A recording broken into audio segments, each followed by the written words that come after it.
I ovog trena trka je puštena, ide Seven na čelo ove trke, Modena Energy na drugoj poziciji, Perdio drži treće mesto i dalje Seven drži čelo ove trke.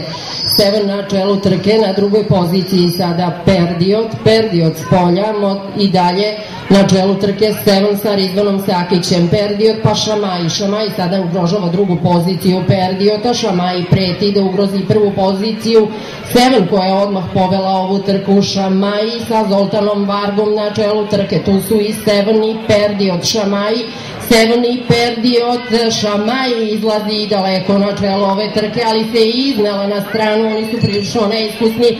Da li će neko iskoristiti gužvu, vidjet ćemo kako to izgleda u završnici ove trke. Toni Montana uz barijeru, Trifun Valentin kroz sredinu, ide Seven s polja skroz, ide Šamaj, Seven kroz sredinu uz barijeru, Trifun Valentin i Seven, Trifun Valentin ili Seven, Trifun Valentin, pa Seven, pa Perdiot, pa Šamaj, pa potom dolazi